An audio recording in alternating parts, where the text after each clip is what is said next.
हरिओम. अवधूत चिंतन श्री गुरुदेव दत्त श्री स्वामी समर्थ. रिलीजियस काकू या आपल्या चॅनलवर तुमचे मनापासून स्वागत करते आणि व्हिडिओला सुरुवात करते. तुम्ही या चॅनलवर नवीन असाल तर लाईक, शेअर आणि सबस्क्राईब करायला विसरू नका. तुमचे एक लाईक आणि सबस्क्राईब आम्हाला पुढे जाण्याचे बळ देते. चला तर व्हिडिओला सुरुवात करूया. बघा, वास्तुशास्त्रानुसार घरासमोर कोणती झाडे असावीत, कोणती झाडे नसावीत, हे आज आपण व्हिडिओमध्ये बघणार आहोत. त्यासाठी व्हिडिओ शेवटपर्यंत नक्की बघा. तर बघा, आपण म्हणजे प्रत्येकांनाच हौस असते, की आपल्या दारासमोर झाड असलं पाहिजे, सावली असली पाहिजे आणि घरामध्ये म्हणजे घराच्या समोर झाड असणं म्हणजे आपल्याला असं वाटतं, की म्हणजे घरालाही शोभा येते. अशामुळं आपण कुठलंही झाड आणतो. आपल्याला काही म्हणजे ते आपण बघत नाही, की हे झाड आपल्यासाठी चांगलं आहे का नाही. आपण आणतो आणि लावतो. पण त्यासाठी आपल्याला हा व्हिडिओ शेवटपर्यंत पाहायचा आहे. तर बघा, आपण म्हणजे अंगणामध्ये तुळस लावणं हे आपल्यासाठी तर खूप शुभ आहे. तुळस लावणं म्हणजे घरामध्ये प्रसन्न वातावरण तयार करते आणि माता लक्ष्मीचं रूप आहे. प्रत्येकाच्याही अंगणात तुळस असणं फार महत्वाचं आहे. पण तुळस ही अंगणात असावी, पण अगदी दारासमोर नसावी. कारण आपल्याला दारासमोर असली म्हणजे आपल्याला दाराचा वेध आपल्या घरावर येत असतो. आपल्या जे काही अडचणी आहेत त्या सुद्धा येत असतात. एकदम दाराच्या समोर नसावी तुळस. अंगणामध्ये तुळस म्हणजे दाराच्या एका साइडला, एका बाजूला असलेली तुळस चालते, पण एकदम दाराच्या समोर तुळस नसावी. आणि पपईचे झाड हे सुद्धा आपण दाराच्या समोर, दारामध्ये म्हणजे अंगणामध्ये पपईचे झाडे नसावे. कारण ह्यामध्ये पपईचे झाड लावल्याने आपण आपल्या घरामध्ये संततीला अडचणी येत असतात आणि जे काही संतती आहे ती मध्ये त्यांना म्हणजे कुठलीतरी शिक्षणाच्या बाबतीत म्हणा, प्रगतीच्या बाबतीत, तुम्ही नोकरीच्या बाबतीत म्हणताल, तर त्यांना खूप अशा अडचणी येतात आणि आपल्याला संपत्ती सुद्धा आपल्या म्हणजे घरामध्ये टिकून राहत नाही. त्यामुळे आपल्याला म्हणजे पपईचं झाड हे आपल्या दाराच्या समोर असेल किंवा अंगणात असेल, तर पपईचं झाड आपल्याला लावायचं नाही. तर आपल्याला म्हणजे दुसरं म्हणजे अंगणात म्हणजे तुळस तर ही लावायचीच आहे. नंतर तुम्हाला काटेरी झाड आहे. काटेरी झाडे हे सुद्धा आपल्याला घरामध्ये आजूबाजूला कुठेही लावायचे नाही. कारण काटेरी झाडं लावल्याने आपल्या घरामध्ये नकारात्मक ऊर्जा तयार होते आणि हे काटेरी झाड म्हणजेच असं नकारात्मक ऊर्जेने भरलेलं असतं. त्यामुळे आजूबाजूला लावू नका. तुम्ही एका साइडला कुठल्यातरी साइडला तुम्ही गुलाबाचे कोरफड लावली तर ते खूप चांगलं. पण कारण दुसरे काटेरी झाड आहे ते आपल्या घरासाठी अशुभ असतात. गुलाब हे आपल्यासाठी चांगलं आहे, पण एका साइडला लावायचं आहे. गुलाब आणि कोरफड हे गुलाब आपल्यासाठी शुभ आहे, पण ते एका साइडला पाहिजे. दारासमोर नको किंवा अंगणातही आपल्या नको. यांनी आपल्या घरामध्ये आपली शत्रुता वाढते आणि घरामध्ये आपले जी काही किरकिर, भांडणे वगैरे असतात, ते हे सुद्धा काटेरी झाडांनी म्हणजे होतात. तर हे आपल्याला म्हणजे लक्षात येत नाही, की आपण म्हणजे आपल्या घरामध्ये सगळं चांगलं करतो, पण का बरं आपल्या घरात किरकिर होत असेल? का बरं भांडणं होत असतील? ते हे काटारी झाडाचे लक्षणं असतात. त्यामुळे आपल्याला हे वास्तुशास्त्रानुसार जे आहे, तर ते आपल्याला एका साइडनं लावायचे आहेत. आणि दुसरी गोष्ट म्हणजे पिंपळ जे आहे, पिंपळ सुद्धा हे शक्यतो आपल्या म्हणजे अंगणात एका साइडला लावलं तर चांगलं, पण आपल्या घरासमोर, याच्यासमोर पिंपळाचे झाड नसावे. कारण पिंपळाचं सुद्धा असंच आहे. कारण त्याची आपल्याला मुंजा असतो त्यामध्ये, म्हणून आपल्या ह्याच्याने पूजा वगैरे व्यवस्थित झाली तर ठीक आहे, दाराच्या समोर वगैरे असेल तर. एका साइडला असलं म्हणजे त्याला आपल्याला म्हणजे त्याचं जे पावित्र्य आहे ते सुद्धा आपलं राखलं जातं आणि त्याची आपल्याला पूजा वगैरे केली तर म्हणजे एका साइडला असलं की पूजा वगैरे व्यवस्थित होती. त्याला दिवा, बत्ती लावल्या जाते. तर हे आपल्या एकदम दारासमोर असलं तर एखाद्या वेळेस आपण म्हणजे पावित्र्य राखत नाही, तर त्यामुळे त्याचा आपल्याला त्रास होतो. म्हणून हे आपल्याला पिंपळाचं झाड सुद्धा आपल्या दारासमोर किंवा अंगणात आपलं नसावं. एका साइडला असलेलं खूप चांगलं ते.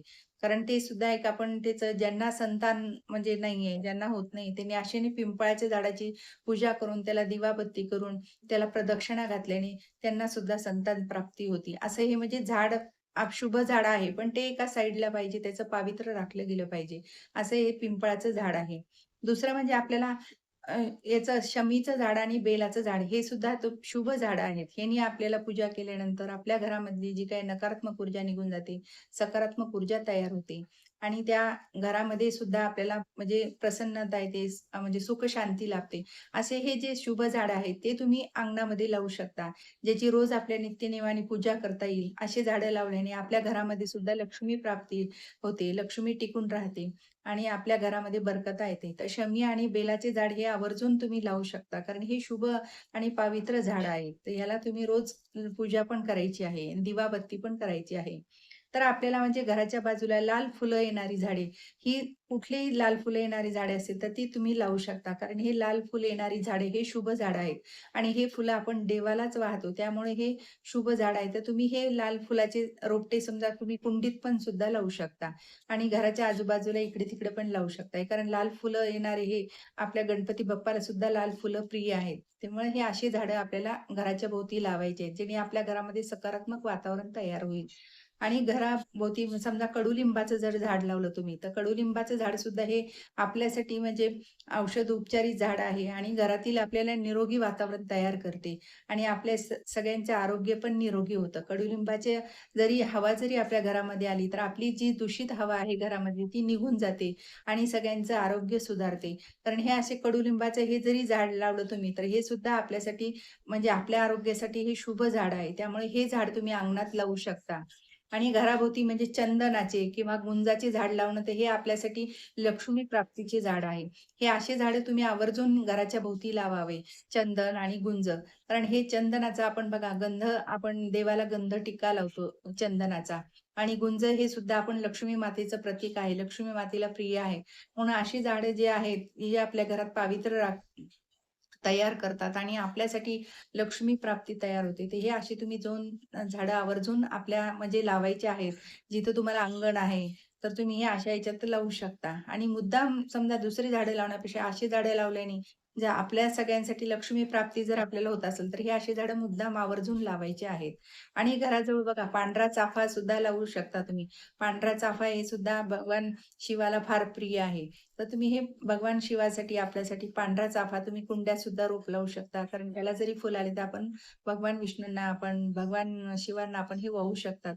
तर हे असे पांढरे फुल हे असे जे लावलेत यांनी आपल्या घरामध्ये जर लक्ष्मी प्राप्ती, सुख शांती, ऐश्वर्य प्राप्त होत असेल तर हे अशी झाडं मुद्दाम आवर्जून लावायची आहे. आणि ज्यांनी आपल्याला ज्या घरामध्ये आपल्याकडे अडचणी, नकारात्मक ऊर्जा तयार होत असेल, आपल्या घरात भांडणं, किरकिर होत असेल, तर अशी झाडं आपल्याला आवर्जून म्हणजे लावायचीच नाहीये. कोणी जरी समजा आता काही-काही हळदी-कुंकाला म्हणजे भेट म्हणून आलेले असतात झाडं वगैरे देतात आजकाल. तर हे असे सुद्धा आलेले झाडं तर ते आपण आपल्या घरात लावायचे नाही. कारण झाडांमुळं सुद्धा आपल्या घरामध्ये छोटं आपल्याला वाटतं हे रोपटं छोटं आहे, पण ह्याची आपल्याला नकारात्मक ऊर्जा आपल्या घरात तयार होते आणि घरात किरकिर व्हायला लागते. हे छोट्या-छोट्या क्षुल्लक गोष्टी सुद्धा आपल्यासाठी खूप महत्त्वाच्या आहेत. त्यामुळे हे जे वास्तुशास्त्रानुसार जे झाडं आपल्याला लावता येतील तेच आपण झाडं लावायची आणि त्याची आपण पूजा वगैरे करायची.